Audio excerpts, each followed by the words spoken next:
I'm excited to chat with you because I'm a fan of this new track, Groove Groove. But let's start at the beginning. How do you describe your sound? Is it EDM? Is it electronic? Is it techno? Um, Gosh, it's hard to say.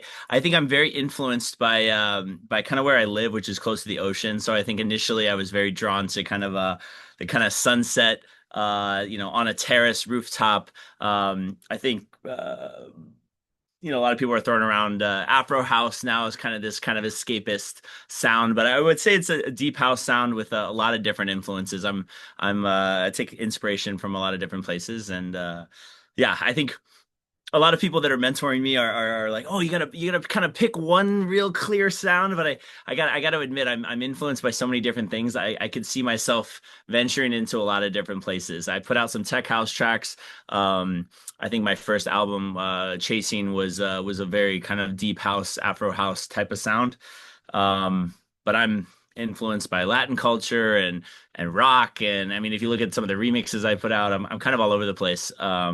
But definitely, I think when I started my music journey, I was influenced by sunset. I wanted to fit into the being next to the ocean and sunset hours. That was really, um, it's kind of escapist type style. But yeah, the Groove track that just dropped that you mentioned, definitely a little bit more of a commercial sound with a really good friend of mine. Um, and but I think my core sound is probably that kind of deep house. Who are some of the artists in that influenced you? Artists that have influenced me. What was the question? Yes, who are some of the artists that influenced the music that you make?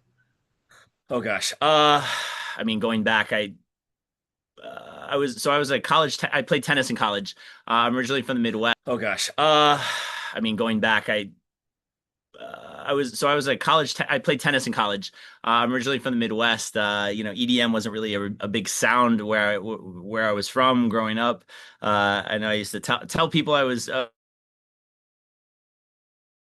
European, or I could kind of pin, but I went to school in Dallas, Texas, and there was a club called Lizard Lounge that a couple of my friends on the nights where I did go out because I was a college athlete, so I didn't go out much. But I got exposed to like a young kind of Armin van Buuren in a very small club, a Benny Benassi, Dead Mouse when he had to change his 9-volt battery in his helmet halfway through the set. I think I loved like that kind of trance type of sound. I mean, I think people now would call it like melodic techno, melodic house. It's so funny to me that the kind of demarcations within genre that people kind of set, these kind of arbitrary things. I kind of like to be fluid through the different spaces, I think. But I've only been putting out original music for about, gosh, 2 years now. So I kind of came back to music a little bit later in life. I feel like I've lived a couple lives here, but yeah. And then I'm inspired all the time. I mean, from a DJ style perspective, I mean, I love people who are really engaging, like a Carl Cox or Bob Sinclair, like Louis Vega, and kind of that classic New York sound. Um, Danny Tenaglia, one of my mentors, Lee Cabrera, who's had like I think three global #1 hits. He remixed "Gimme Gimme" and like 100 million streams and stuff like that. So he's like a high energy guy too that I've had the chance to spend some time with. Serge Devon, I opened for a year ago, and I love a lot of his sound. Um, so yeah, I mean, I take inspiration from all over the place. I think if you ask me who I really love, I love just the joy that Carl Cox DJs with. Um, and I would be remiss without calling out Avicii. Uh, I'm searching for that like top line great like anthem style track. I think now, although I don't think that's really what's in vogue right now. But I'm not really that in my sets to date. I think I get to those anthems at a certain part of the evening, and it just I think finding those type of top line melodies is a really powerful and rare thing. So I think that's one thing I'm really looking for now is to find great vocalists to partner with, and yeah, and I do a lot of co-writing with people, and uh, Okay. yeah. Where did then the concept for Groove Groove come about? And did Chaz just come to you because you were like, this is his, this voice has to be on this track? Yeah, so Chaz and I are really good friends. We've kind of had a mutual respect. I mean, we both kind of run around and are really hardworking guys in New York and in a variety of capacities. He was actually he I don't think mind me telling this. It's in his bio, but he was kind of a young Broadway star actually. And I think that his first big record deal rather. Um had to be over 6 or 7 years ago, and I think is kind of reinvigorating himself now. But the kid is so talented, man. He's one of my best friends. We've spent almost the entire summer together.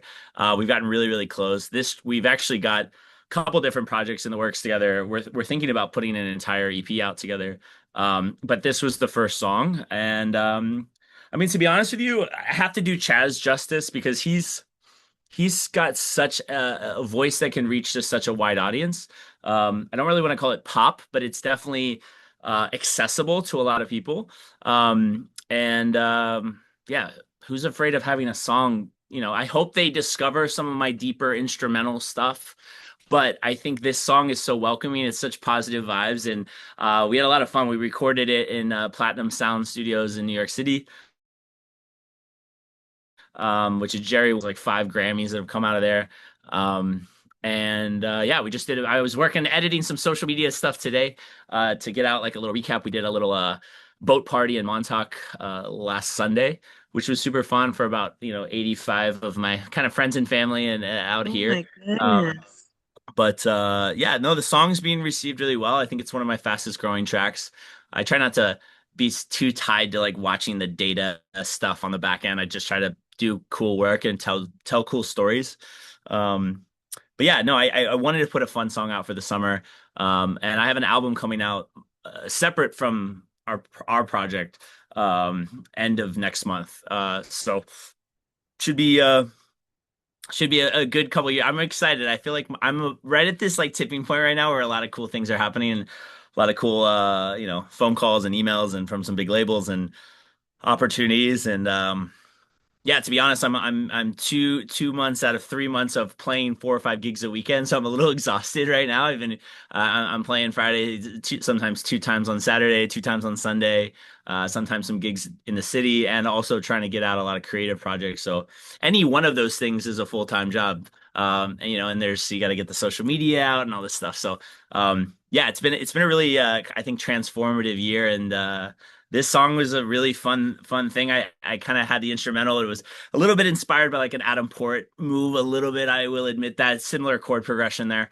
But Yeah, I think a lot of people are kind of chasing that sound right now, and yeah, it's been received really well, and it's fun to do something with a friend. I think a lot of my vocals I've worked with um, so far have been like either royalty-free vocals that I've kind of chopped up, or vocals I've acquired over online somewhere, or met somebody through social media that's across the world. I've got a couple great guys in Zimbabwe that I've worked with on some things. Trying to get to South Africa and Ghana and Cote d'Ivoire and all these places. I'm really trying to get out of the United States in the next year. I think New York has a great energy, but I think if I want to go to the next level, I gotta kind of hit the road a little bit, you know? All right, maybe make a European half and then Definitely. African half. That'd be Definitely. amazing. Yeah, and South America as well. I mean, I have some opportunities in Colombia and Mexico, so and Argentina as well. It's fun. My sports background from tennis, I have friends kind of from all over, and it's Okay. there's that's been a helpful little thing as I am kind of growing here. When it comes to crafting beats, especially with this particular track, do you sort of find a beat and then you voice note it and then figure it out maybe at a future date and then allow people like Chaz to figure out their own aspects and lyrics and stuff that they want to add to the song if you're looking for somebody to contribute? Or do you have in mind like what you would like sort of the contributing vocalist to add lyrically to the song as well? Yeah, I mean, we were in the studio together, kind of co-writing it. I had kind of a reference vocal, kind of a royalty-free reference starting point vocally. It's a pretty standard kind of percussion that's kind of something that's trending right now, kind of the style. It also kind of fits into my overall portfolio. Um, but yeah, I mean, I spent the entire off season. So my life is a little bit seasonal. My summers are really really crazy. I'm playing like all the time, and then I kind of shut it down fall winter last year, and I was just working on a lot of things. I probably have 70 or 80 tracks that I'm now, mostly focused on how do we roll them out and how do we get the right vocalists on things. But like I said, Chaz and I are really friends outside of everything else. So I think it was like I was like, bro, I got this song. I got a little bit of a top line melody idea. And can we do it together? So it was fun. I had a like behind the scenes videographer in the studio with us, and so I actually do have some of those moments where we're kind of going back and forth, and it was fun. It was a really fun project to work with Chaz, and we actually have four more songs probably to follow up on. I want to do my solo project next month, and Az and I are going to do a lot of things together. All right, what can fans then? We talked about you performing live. What can fans expect from a live Griffin performance? I think I'm kind of partying along with the people. I like to engage. I'm not one of these guys who kind of has my head down the whole time. I'm kind of dancing with the people and engaging. I think I definitely like a longer set, like a 5 or 6 hour set, if I can. Some of the headlining sets, you come in and you got to come like hit him over the head. I do like to kind of build the night and go throughout the night. Um, but yeah, I would just say positive energy and joy. I mean, like I said, I've lived a couple lives even before my music journey began, and I think I'm so thankful to. I feel like I'm in striking distance of a lot of really cool opportunities in the music business, which is crazy to say, based on the timeline that I've really been involved. So I had a musical childhood, and then I got good at sports, and that kind of became my life. And then I did what I had to do to survive in New York City for a while in the marketing world. And then I had a little bit of, I like to say creativity is a luxury. And in like 2020, the world slowed down a little bit, and I finally had a chance to kind of take a step back and you know do something that was a bit of a risk and made me happy. And then because of some of the marketing stuff I was doing, I was getting some great opportunities early, probably some opportunities I probably didn't even deserve, to be honest. But I'm a competitor and a hardworking guy, and I backed it up, and now to go down the production rabbit hole, and have the opportunity to do the numbers that we're doing in like 2 years. I think I hit my first million streams independent like 8 months in, which is pretty good for EDM and putting out some of your first projects. And I'm doing big brand partnerships. I'm playing at F1 in Las Vegas coming up with Heineken. Um, and I've won residencies at some of the most sought after. I mean, I played Surf Lodge this summer. I opened for Vintage Culture this summer, which was fun. Yeah, I feel like it'll be very interesting. We should do this interview in 12 months and see what happens. I think it's going to be a very interesting Right? next. We'll have to catch up and see what Yeah, country you're in, let yeah, alone what music you are making. definitely, definitely. I think I'd love to get to Brazil. One of my mixing engineers is down in Brazil, and I have a lot of friends down there. I'm trying to get to Sao Paulo. I feel like Brazil has this energy about it, and kind of in the minimal tech house stuff that's coming out right now. And I definitely want to try to get down there and kind of immerse myself, just get out of the New York scene. New York is so inspiring. It's so hard to get here and to kind of get in. I'm thankful for what I've built in the New York scene, but I think a huge focus and also my inspiration is just it's so much from elsewhere. Sorry, I'm a graphic designer sending me album artwork right now, trying to trying to get some stuff ready, some little merch drops and stuff. Because part of my journey in New York, I worked in the fashion business. So I think one thing that's helping me is kind of some of the out of box marketing things that I've done. Um, so yeah. Then who are some artists you would love to collaborate with on the future? Do you have some dream collabs in mind? Oh man. I'm chatting a little bit with Iran Hirsch's label. Gosh, I don't know. I'm inspired by so many different things. I don't know. I'm pitching some major New York, not house music guys. Then some other kind of like up and coming DJs that I feel like have a similar mindset to myself. Um, I mean, I got Bob Sinclair's phone number at Coachella last year. I sent him one demo. Um, yeah, I'd love to have some stuff come out on some bigger labels. I think just that cosign alone.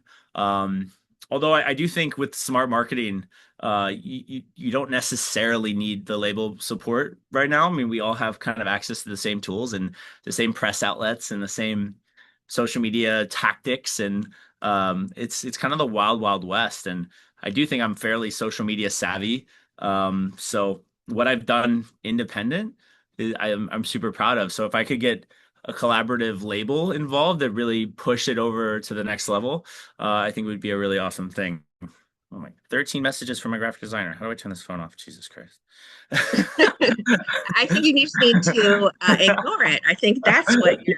I Well, mean, so don't we're put so it I'll tell down. you one thing. So just to think outside of the box for the album, for the album release party, I'm gonna do a little bit of a merch drop for it, and then I found these little like NFC chip little CDs. So even though nobody, so it'll be like just a little fun thing that somebody can put on their Instagram story, scan it, and then it'll convert traffic over to my Spotify channel. So My goodness, I you think are that social. Like, I don't know how to do that. yeah, I mean, look, I think that you could have a great product, but without the right storytelling around it, I don't think it's so heavy what is put on any creative these days. It's like not enough to be mastery of the craft is like the bottom, and then the rest is there's so many other things you have to do, which I think can be spiritually exhausting for a lot of creatives, Sure. within music or outside of music. I mean, but yeah, but hey, I'm willing to go through it. I think the love of it can hopefully drive you through all the Absolutely. The crazy responses, new rules of yeah, engagement happening in the marketplace right now. all the comments you get, the results you get from fans, people reaching out to you, Yeah. it's all worth it when you hear somebody like really connecting with your track and saying to you something about how like they wish they could do it, or even like this is like a soundtrack for them for the summer. Stuff like that means probably a million things to you. With that in mind, I put out a track called Ski Ski last winter season just for fun. I was like, oh, I want to go. Like I worked with a great vocalist out of Nigeria.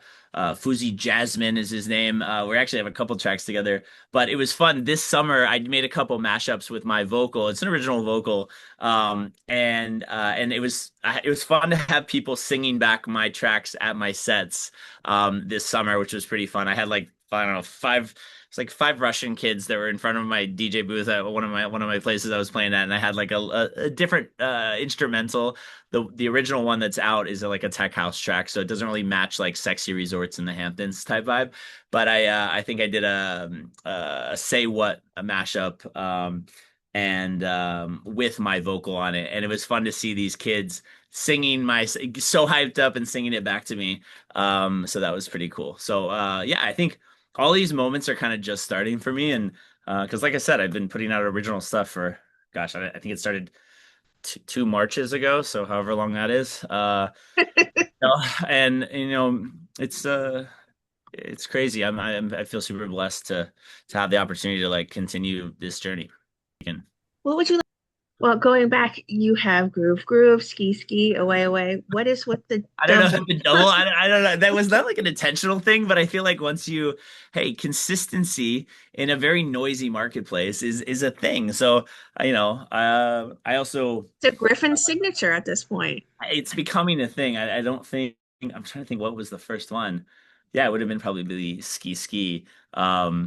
But there, I don't know. It's fun graphically. It looks okay. I mean, I don't know. And then, yeah, the ski ski song was like ski ski ski was the vocal, and it was kind of fun. It's like a fun, and I did winterized theme around it, and I actually got booked to play the World Ski Championships. Like imagine you put out this song and then you're like fuck, and then sorry for cursing, I can't do that. And then you went and then my phone rings and like, hey, do you want to come to Cortina, Italy and DJ at the World Ski I mean, Championships? the Winter Olympics in Italy are coming up. I'm just In saying. Cortina, I played at a ski chalet with all these, it was so cool. The big bottles of rosé and like that vibe is amazing. I have to get back to that part of the world. Like that that's I think where I'm probably meant to be musically. I mean the Italians know how to throw down. That was shout out to them.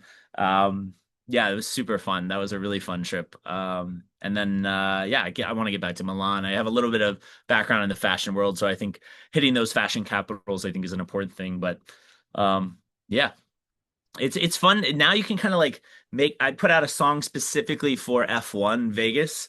Last year I DJ'd at F1 Vegas. I'm going to be DJing again with Heineken at F1 Vegas. And I think that was a really nice thing. I put together like a racing themed graphic. The song was called Fly. Did a little merch drop, some cool stuff. It was a very that was more melodic techno style than I've probably done yet. I did it specifically for it was kind of a racing sound and theme with a really driving synth there. But I like that strategy of building songs for specific things, trying to hold true to what where your heart is musically, but you do have to have kind of a an audience in mind for these things. Otherwise, I don't know. I think you have to have one foot in the artistic, authenticity and one foot in commercial viability. You know what Marketing, I mean? social media. Which I would love to have be all over here and be, Rick Rubin in a mountain somewhere and like just not even connected to the outside world. I want to get there, but We'll get you there. We'll get you there. but I think I have a decent outlook on where I want to go, and I'm excited just to get all this stuff out. I feel I need to be a little less perfectionist. I have so much music I'm like sitting on. I wanted to put out a song almost every 2 weeks, and I put out three this summer. And I'm like, I'm sitting on remixes. Those can go on SoundCloud. And I'm doing too many gigs on the weekends, and I'm exhausted on Mondays and Tuesdays. And I'm surprised I even made it on this call on time. It's like Mondays and Tuesdays, I'm wiped out. And then by the time it's but hey, it's a nice busy is a blessing for sure. So this journey. What would you like to say then to everyone who are fans and supporters of the music you make? There's more coming, and thank you for the support. I know it's sometimes hard to start it up to support like a new artist, but the social media reels I see, I've got drone pilots in Switzerland making reels with my I did a track called Away Away earlier this, which was very escapist vibe, and yeah, it's pretty cool to see strangers. Who quickly become family because they support your art. The process of putting these projects out is so intensive behind just the production side alone, and then the graphic design work, and then you need three pieces of content at least, and to get it to that point, and then have it be it's such an intimate thing. Like it's so scary, like because you're not gonna hit home runs every single time. But I think I try to vet through my projects enough. And it's pretty cool to see, couples posting vacation videos with stuff or people dancing in a dance studio. Or like I said, the drone guys. I think that escape. Like, if you are you familiar with Circle on YouTube? I love a dramatic drone shot in a beautiful location. I think is a really good match for my style of music. So I hope to do more sets like that, setting up CDJs. You know, on a mountain or in a Scottish castle or in front of the pyramids or wherever. So I think I'd like after I get out of this kind of three months of a lot of club sets, I definitely want to work on some more artistic, video shoots and stuff like that to kind of match great visuals with what I'm making.